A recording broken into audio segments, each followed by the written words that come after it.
Asante sana Sam Media kwa kuja leo kunitembelea katika ofisi zetu za chama makao makuu hapa Tandika, wilaya Temeke, mkoa wa Dar es Salaam.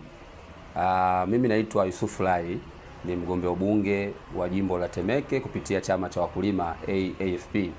Asanteni sana kwa kuja leo kwa ajili ya kupata maili matatu juu ya namna uchaguzi unavyokwenda, lakini pia mimi nimejiandaaje na wananchi pia wamenipokea vipi.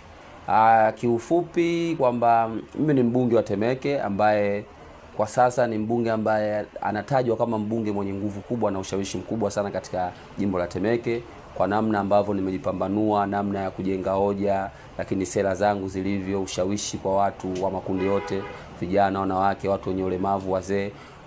Kwa ujumla mzima wa chaguzi za jimbo la Temeke ni mbunge ambaye anatajwa ama anazungumzwa kwa maana ya mbunge mwenye ushawishi mkubwa na hoja kubwa sana. Jimbo la Temeke ni jimbo lenye historia kubwa, kama nilivyowahi kutangulia kusema kwenye mikutano yangu ya hadhara. Ni jimbo ambalo lina rasilimali za kutosha. Ndani ya jimbo letu tuna uwanja wa taifa, Benjamin Mkapa ipo katika ardhi ya jimbo la Temeke, lakini tunao uwanja wa maonyesho ya biashara za kimataifa pale Sabasaba ipo katika jimbo la Temeke, lakini pia tunayo chuo kikubwa cha masuala ya fedha na uhasibu TIA kipo pale kata ya Mtoni, mtaa wa Sabasaba, ipo katika ardhi ya jimbo la Temeke. Lakini pia tuna soko kubwa, soko la Tandika, ambalo kwa sasa ni soko ambalo bidhaa zake zimekuwa ni bidhaa ambazo maeneo mengi yamekuwa hayapatikani kwa ubora ule isipokuwa Tandika. Kwa hiyo ni jimbo ambalo lina historia kubwa, ni jimbo ambalo lina rasilimali la kutosha. Kadhalika ukiachana na hivyo ambavyo vimewekeza, bado kuna wawekezaji nje na mfumo wa serikali. Tunaona maeneo ya veterinary, viwanda vimejengwa vya kutosha. Maeneo ya Mtoni kwa Ziziari tunaona kwamba kuna uwekezaji wa yadi mbalimbali, wawekezaji mbalimbali wameweka.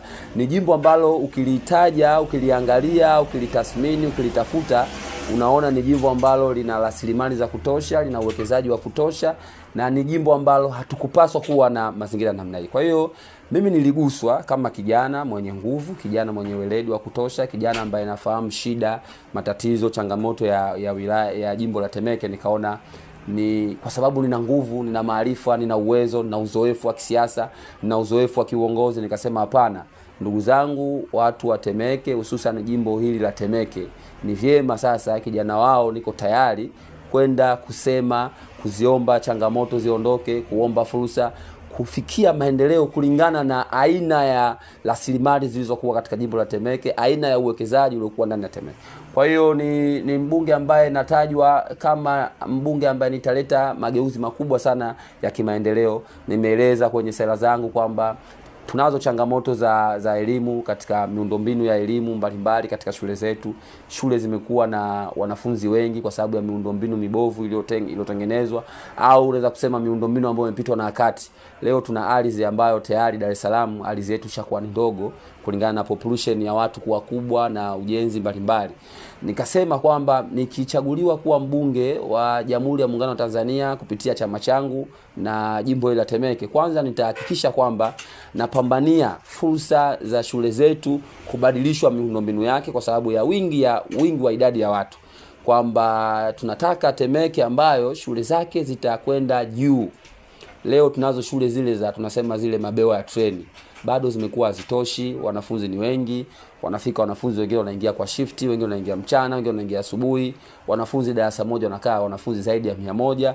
Kwa hiyo nikasema kwamba mkinichagua tarehe 29 nitahakikisha kwamba shule zetu hizi za sekondari na shule zetu za msingi tunaboresha miundombinu kwa kujenga miundombinu ya gorofa, ili ardhi ile iweze kutumika kwa juu, kwa maana ya watu wengi au vijana wengi waweze kusoma kwa wingi katika maeneo ambayo yametengwa.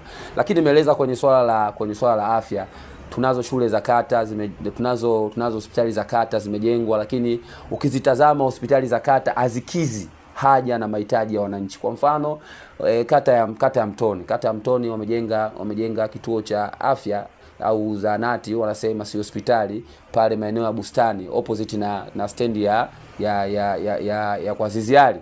Ukiangalia jiografia ya kata ya Mtoni wingi wa kata ya Mtoni, idadi ya wapiga kula wa kata ya Mtoni, jiografia yenyewe halisia, kwa sababu kata ya Mtoni ina mitaa 6. Ukiangalia na ule uwekezaji uliotengenezwa pale kwa ajili ya kupata huduma za afya, ni vitu vili tofauti. Kwamba unakuta eneo ni dogo, huduma, yani wananchi ni wengi wanataka huduma, lakini eneo la kutolea huduma ni eneo dogo sana. Juzi nilienda pale, nilikuwa na ziara ya tawi langu la Yanga. Unajua Yanga inapofika wakati tunaenda kuadhimisha ile wiki ya wananchi, huwa tunafanya matembezi kwa maana ya kwenda kurudisha zile fadhila kwa wananchi wetu au jamii kwa ujumla. Kwa hiyo mimi kama sehemu ya kiongozi kwenye tawi la Mtoni kwa Azizi Ali kupitia Yanga, nilikwenda pale hospitali, nikajionea kabisa kwamba tuna haja na tunahitaji kufanya mageuzi makubwa katika eneo lile, kwa sababu watu ni wengi lakini huduma ilizokuwa pale ni ndogo kulingana na jiografia ilivyo. Unakuta ndani kuna watu wasiopungua 100, wengine wako nje wanasubiri nje kwenye miti na barabarani, wanakaa kwa ajili watu wapungue ili waweze kuingia. Kwa hiyo nimesema na nitaendelea kusema mpaka siku ya mwisho kwamba endapo wananchi wa jimbo la Temeke wakaona kuna umuhimu na kuna haja ya kunichagua kuwa mbunge, kwanza nitahakikisha kwamba ile zahanati au hospitali ya kata Mtoni tunaiboresha, kwa sababu lile eneo ni kubwa. Eneo lile linakwenda mpaka Sheli kule, linakwenda eneo lile mpaka kwenye ile nini wanaita ofisi za kata za mtendaji.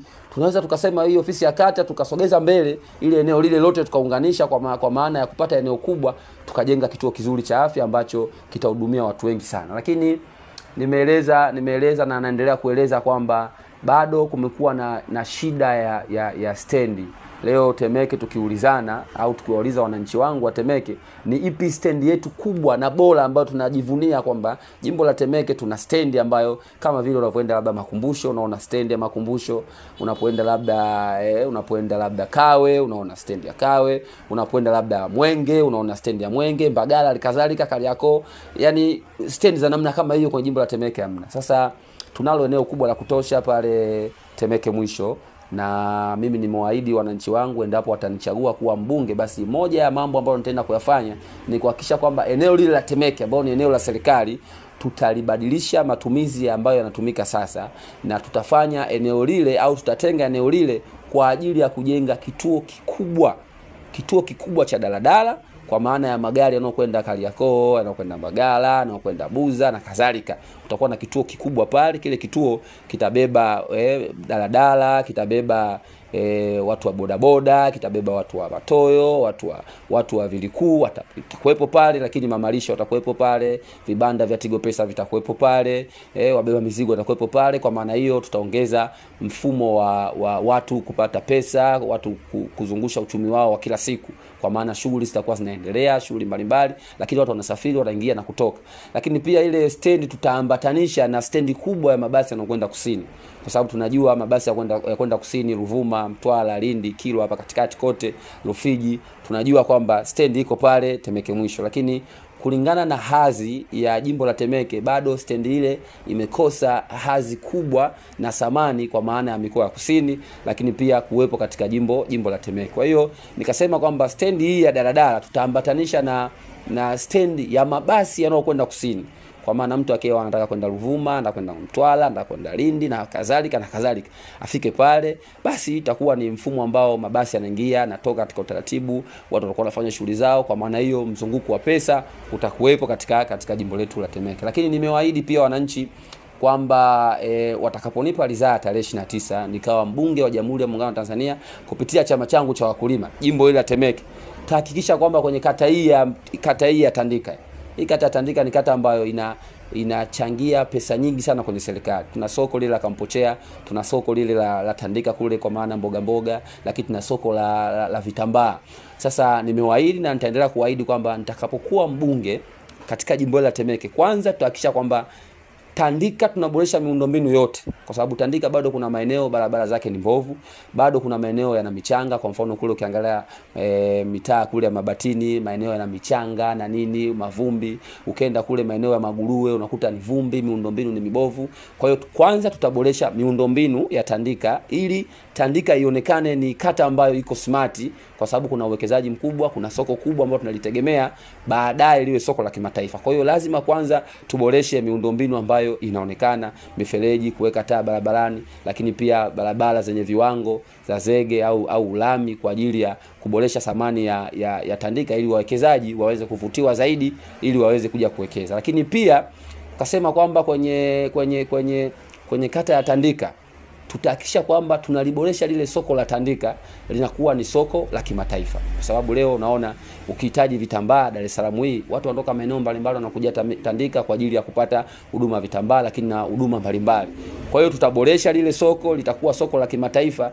Malengo yangu kwamba tunataka mtu anatoka South Africa, anatoka Kenya, anatoka Malawi, anatoka Burundi, anatoka Kenya, anatoka wapi, anasema anakwenda Tanzania, anakwenda mkoa wa Dar es Salaam, anakwenda wilaya ya Temeke kwenye kata ya Tandika kwenda kupata huduma fulani. Kama vile ilivyokuwa Kariakoo, watu wanatoka maeneo mbalimbali wanafika Kariakoo kwa ajili ya kufunga mzigo na kupeleka katika nchi zao au mikoa mbalimbali. Kwa hiyo na mimi mpango wangu kwamba tutaboresha soko la Tandika kuwa soko la kimataifa na soko ambalo litakuwa linazalisha ajira nyingi, soko ambalo litafanya mzunguko wa pesa na thamani ya jimbo la Temeke itakuwa kubwa. Tutafanyaje?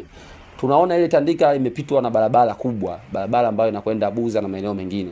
Kwa hiyo kumekuwa na msongamano pale katikati, wale wanaoitwa machinga wanasumbuliwa na mgambo, mashauri na nini. Kwa hiyo mimi nimefikiria kwamba watakaponipa ridhaa ya kuwa mbunge, kwanza tutafunga ile barabara ya ndani. Ile barabara ambayo inapita magari tutafunga. Badala yake tutachagua barabara mbili.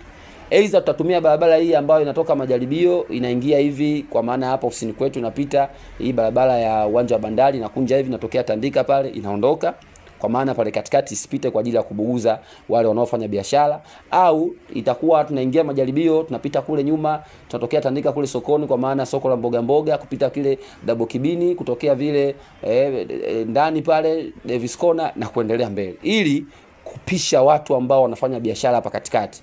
Kwa sababu huwezi kusema watu leo wanafanya biashara njiani kwa maana ya kuwatoa kupisha barabara tuwapite, wakati tunaona Kariakoo yenyewe bado ile mitani barabara na watu bado wanaendelea kupanga meza zao na kufanya biashara zao kama kawaida. Kwa hiyo nikasema kwamba mkinichagua au wakinichagua watu wa Temeke, tutafunga ile barabara ya ndani. Kwa maana hiyo tutaboresha vizuri ile njia vizuri, kwa maana kuweka miundombinu mizuri ya kufanya wafanyabiashara wetu wanafanya biashara bila kubuguziwa, na soko la Tandika litakuwa linaingia bila buguza ya magari kama ilivyo sasa. Kwa hiyo nimejipambanua kwa sera zangu, nimejipambanua kwa hoja zangu, na mimi ni muumini sana wa hoja. Mimi huwa sipendi kwenda kuzungumza fulani kafanya nini, fulani kafanya nini. Naona ni vitu vya hovyo na vitu vya kijinga. Wananchi leo wanaamini kwamba utakavyo washawishi namna vitu vyako utafanyaje, kwa weledi gani, utatumia njia gani, ni sehemu ya watu kujua kwamba huyu ni kiongozi ambaye tukimwamini anaaminika. Akiahidi atafanya, lakini pia anaweza kutekeleza, anaweza kusema. Na nimewaambia wananchi wangu, nilikuwa nawaambia juzi pale kwenye mkutano wangu ambao nilifanya Tandika, nikawaambia mimi ni muumini wa mapambano ya kudai maendeleo. Mimi sio muumini wa kuwashawishi watu waende wakaandamane eti kwa sababu ya sheria ya vyama vya siasa, au nikawaambia watu waandamane eti kwa sababu ya sheria za uchaguzi. Ni haki ya watu kuandamana, lakini tunaandamana kwa ajili ya nini? Yaani leo ni washawishi watu waandamane eti kwa sababu sheria zetu za uchaguzi zinatukandamiza sisi vyama vya siasa. Sasa kama sheria zinatukandamiza sisi watu wa vyama vya siasa, ni sisi sasa wajibu wetu. Mimi kama mfano, labda mimi ukiachana na ugombea, ni mwenyekiti wa jukwaa la vijana taifa. Kwa hiyo inanigusa mimi, mwenyekiti wa vijana taifa. Kwa hiyo mimi natakiwa sasa niungane na mwenyekiti wa Chadema, niungane na mwenyekiti wa ACT Wazalendo, niungane na mwenyekiti wa Chauma, tuungane wale viongozi na makatibu wetu wakuu na wenye vitu wetu wa wilaya, ndio twende tukaandamane. Kwa sababu gani? Tunadai vitu ambavyo vinatuhusu sisi. Leo tukidai mabadiliko ya sheria ya uchaguzi, inanifeva mimi na chama changu. Kwa hiyo ni sisi ambao tuko kwenye mfumo sasa ndio tukaandamane, tukapambane na polisi, tukapigwe mabomu kwa ajili ya hilo. Lakini leo mimi siwezi kutoka nikawaambia wananchi wangu wa Temeke, twendeni tukaandamane kwa sababu 1 2 3 4 5. Hapana, nimeahidi na siwezi kufanya hivyo. Ila naweza nikawaambia wananchi wangu kwamba nimechaguliwa kuwa mbunge, mmenipeleka kwenye bunge la Jamhuri ya Muungano wa Tanzania. Nimewaambia serikali, jimbo langu lina shida ya maji safi na salama, tumeona. Lakini jimbo langu lina shida ya barabara, Jimbo langu lina shida ya miundombinu ya majengo ya kutoa elimu. Jimbo langu lina shida ya miundombinu ya namna ya upatikanaji wa huduma ya afya. Nimeomba tena. Nimepiga kelele tena, lakini bado hawasamini watu wetu wa Temeke, bado hawaoni umuhimu wa kutetea hizo huduma. Kwa maana hiyo, naombeni mniunge mkono. Tushirikiane kwa pamoja. Mimi nitakuwa mbele, nyinyi mtakuwa nyuma. Na ndio maana sisi kwenye slogan ya chama chetu tunasema siasa na maisha ya watu kwa mujibu wa katiba ibara ya 9 kifungu kidogo cha I. Na tusema utajiri wa nchi utatiliwa manani katika jitihada za kuondoa umaskini, ujinga na malazi. Kwa hiyo sisi tunafundishwa na katibu mkuu wa chama chetu Mheshimiwa Lai kwamba tufanye siasa kwa mujibu wa katiba ibara ya 9. Ibara ya 9 nasemaje? Kwamba umaskini, malazi na ujinga vinatakiwa viondolewe kutokana na rasilimali za nchi yetu. Kwa hiyo mimi nitakapozungumza sitotoka kwenye kuondoa ujinga, kuondoa umaskini, kuondoa malazi. Nichukue pia fursa hii niwaambie, na hapa nitasema kama mgombea ubunge wa jimbo la Temeke, lakini pia nitazungumza kama kiongozi wa chama wa vijana ngazi ya taifa. Kumekuwa na kampeni zinaendelea kwenye mitandao ya kijamii ya kuhamasishwa vijana na watu mbalimbali kwamba ifikapo Oktoba 29 watu waandamane, wapite barabarani, wafanye fujo, wafanye vurugu ili uchaguzi usifanyike. Nataka niwaambie kitu kimoja.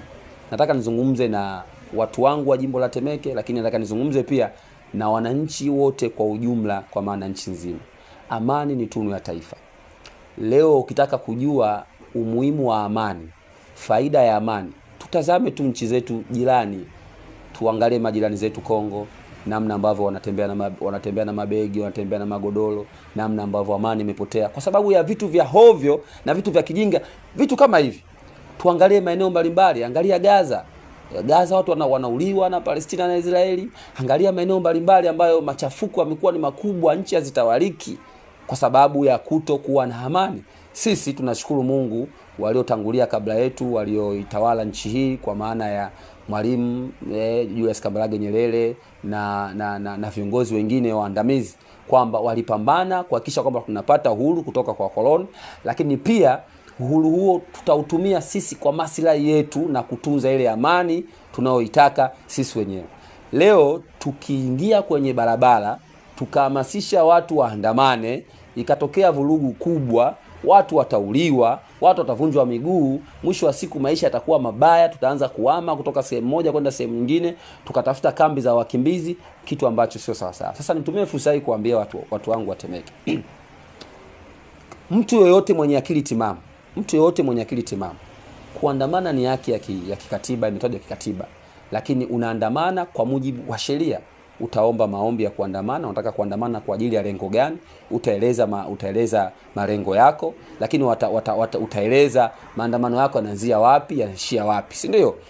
Ukishapewa kile kibali sasa ruksa kuandamana, utaandamana, na polisi pia watakupa nini? Watakupa skoti kwa ajili ya kulinda maandamano yasitokee na vurugu. Sasa wananchi wa Temeke, mfano unaunga mkono maandamano kama tarehe 29 tunakwenda kuandamana, unakwenda kuandamana kwa ajili ya nini? Yaani unakwenda kuandamana, wewe kijana mwenzangu, wewe ndugu yangu, wewe jirani yangu, unashawishika kwenda kuandamana kwa ajili ya jambo gani? Hii ni kitu ambacho mwenye akili timamu anatakiwa anielewe sana. Sasa mimi kama mbunge wenu tarajiwa, mbunge mwenye nguvu, mbunge mwenye ushawishi, nataka niwaambie hivi, tarehe 29 ni siku ya kupiga kura. Twendeni tukapige kura, turudi tukaendelee na shughuli zetu za kijamii za kila siku. Swala la kuandamana tuachie vyama vya siasa. Viongozi wenyewe, kama mwenyekiti yupo, makamu mwenyekiti, sio naibu katibu mkuu, sio katibu mkuu, wao ndio waende kuandamana. Lakini sisi wananchi au nyinyi wananchi, ili jambo haliwahusu nyinyi.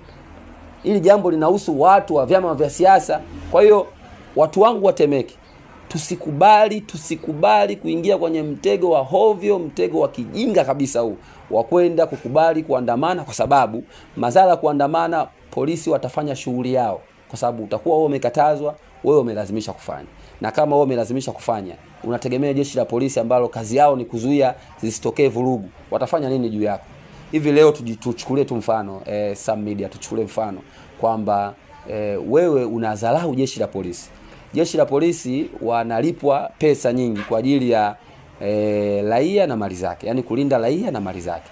Lakini pia jeshi la polisi wana mafunzo maalum, wana mafunzo ya ukakamavu, wana mafunzo ya kiintelijensia, wana mafunzo mbalimbali ya kila aina.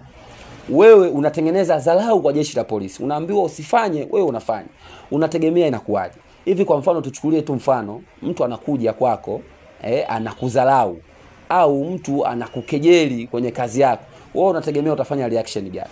Kwa hiyo chochote utachofanya kwa maana ya kukatazwa ukafanya, maana yake utakuwa umedharau jeshi la polisi. Na jeshi la polisi alipo tayari kudharauliwa, maana yake ni nini? Utapigwa mabomu machozi, utavunjwa miguu, hakuna maana yoyote, hakuna faida yoyote. Kwa hiyo kimsingi ni kwamba tuendelee kusikiliza viongozi, tuendelee kusikiliza wagombea wa vyama mbalimbali.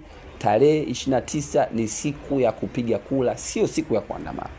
Na hii nitaendelea kusema na nitasema kwa wananchi wangu wa Temeke, lakini pia kwa wananchi nchi nzima, kwa sababu mimi ni kiongozi pia wa nchi nzima wa vijana wa taifa, kwamba popote pale kijana halipo, usikubali kuingia kwenye mtego huu, kwa sababu wapo watu wanashawishi kwenye mitandao ya kijamii tukaandamane tarehe 29, tukaandamane tarehe 29. Wengine wako nje ya nchi, wengine wako hapa lakini hawawezi kutoka siku hiyo kuandamana.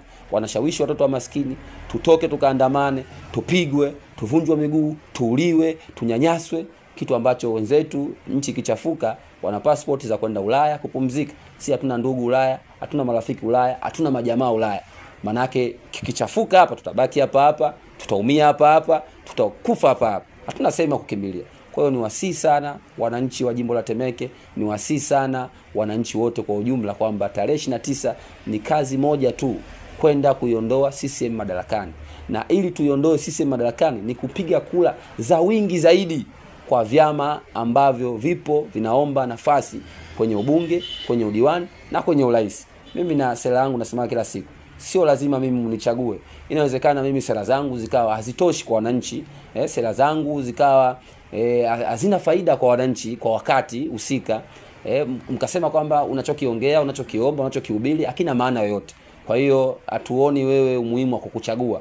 Basi nasema hivi, kama sera zangu labda hazina maana, hazina mashiko, haziendi na wakati, sitoshi, basi chagueni mtu mwingine wa chama kingine, lakini sio Chama cha Mapinduzi, kwa sababu kwa miaka 60 wao ndio wamekuwa watawala wetu, wao ndio wamekuwa viongozi wetu, na bado tunaona changamoto ni nyingi. Kwa hiyo tuna appreciate ya kwamba Chama cha Mapinduzi kimepitwa na wakati. Chama cha Mapinduzi uwezo wao wa kuongoza umeishia hapa. Sasa watafuta watu wengine, na wao tuwape nchi, tuwape majimbo, tuwape kata, tuone na wao akili yao itawavusha wapi wa Tanzania kutoka sehemu moja kuelekea sehemu nyingine. Mwisho nimalizie kwa kusema tarehe 29 tunakwenda kufanya maamuzi makubwa sana kwenye jimbo la Temeke. Ninayo imani kubwa kupitia wagombea mbalimbali ambao wamejitokeza kuzungumza. Maana mimi nafuatilia mpaka mikutano ya wenzangu, bado sijaona mgombea ambaye amezungumza kwa kugusa wananchi kama mimi ninavyozungumza. Wengi tu wanasema chagueni. Basi hawaelezi wakichaguliwa watafanya nini. Je, hicho wanataka kufanya kwa njia gani watafanya? Bado sijaona. Kwa hiyo niwaambie tu na niwakumbushe wananchi wangu wa Temeke, kama tunataka kufanya mabadiliko ya kweli, kama tunaamini kwamba kwa miaka zaidi ya 20, 30, 40 bado hatuna maendeleo tunayo yahitaji watu wa Temeke, kama tunaamini kwamba tunahitaji kumpa mtu madaraka ambaye anajua shida zetu na anaweza kwenda kuzitatua shida zetu, kama tunaamini kwamba tunakwenda kuchagua kiongozi ambaye mdomo wake utakuwa mwepesi kusema, kupambana, kuzungumza juu ya serikali namna ambavyo wanaweza kuleta maendeleo kwenye jimbo hili, basi huu ni mwaka ambao kunichagua mimi, kwa sababu nimemwangalia mgombea wa CCM hajiwezi, hana hoja, anachokisema sio cha watu, anaamini kwenye chama chake kwa sababu kina wanachama wengi, chama kikubwa, anaamini atachaguliwa. Lakini pia ukiangalia tena wagombea wengine, CUF, ACT Wazalendo, ni wagombea ambao wamepitwa na wakati, sera zao za kizamani, sio sera ambazo zinakwenda na wakati, sio sera zinazowagusa watu, hawana maneno ya ziada, hawana ushawishi, hawana power ya kuzungumza. Sasa kama unataka ubunge, una power ya kuzungumza, kama tu wananchi wako tu watemeke, uwezi ukazungumza nao na wakakuelewa. Unakwenda kwenye bunge la Jamhuri ya Muungano wa Tanzania, kuna maprofesa, kuna madaktari, kuna watu wenye elimu kubwa kabisa. Utazungumza nini watu wakuelewe? Kwa hiyo wananchi, ni wakati wenu kupima Kama mnataka kiongozi ambaye anaweza kusema na kutenda, mimi nitakuwa kiongozi namba 1 katika jimbo la Temeke. Ila kama mnataka kiongozi ambaye atapiga meza na kupiga vigelegele, basi hao wengine wanatosha. Kwa hiyo niseme tarehe 29 tunakwenda kufanya mabadiliko ya kweli. Nataka na natamani ifikapo saa 4 tarehe 29, ikifika saa 4 tunataka zile kula zote, yani zile karatasi zile za kupigia kula, zile karatasi za kupigia kula ambazo zimetengwa kwenye jimbo la Temeke, ifikapo saa 4 ziwe zimekwisha. Yani kuanzia ile saa 5 mpaka kuitafuta saa 10, wale wasimamizi pale wao wanapiga tu story, kwa sababu haruhusiwi kuhesabu kula mpaka ifike muda wa kumaliza kupiga kula. Kwa hiyo tunataka saa 4 asubuhi karatasi zote za kupiga kula tuwe tumeshazimaliza. Kwa hiyo tunataka wananchi wangu siku hiyo saa 2 asubuhi tunakuwa kwa wingi kwenye vituo vilivyotengwa, tunapiga kula kwa wingi. Yani tunataka yale masaa 3-4 tumalize karatasi zote kabisa, tumalize zote, tusubiri kwa ajili ya mimi kutangaza. Na nataka niwaambie kuhusu Tume ya Taifa ya Uchaguzi, sina wasiwasi nayo. Yani sina wasiwasi kabisa. Naijua tume na uzoefu, nimekuwa mjumbe wa kamati mbalimbali, na wajua watu wa tume, na wajua watendaji wa tume ni watu smart kabisa, hawana shida. Kwa hiyo ninayo imani kubwa. Jukumu lenu ni kupiga kula tu. Mambo nitatangazwa sitangazwe ni jambo langu. Wananiibia waniibii ni jambo langu. Mimi najua namna gani ya kupita. Kula yangu haitoibiwa hata moja. Kula itakayopigwa kwa niaba yangu itakwenda, na nitakaposhinda nitatangazwa. Nina imani kubwa sana. Kwa hiyo ninayo imani, wekeni kula za kutosha ili niweze kuwa mbunge na niwatumikie tarehe 29 baada ya kuchaguliwa. Baada ya kusema hayo, niseme asanteni sana. Sam Media, karibuni sana. Nyinyi ni familia na msichoke kuwa mnakuja kwa ajili ya kupata habari mbalimbali. Asante sana.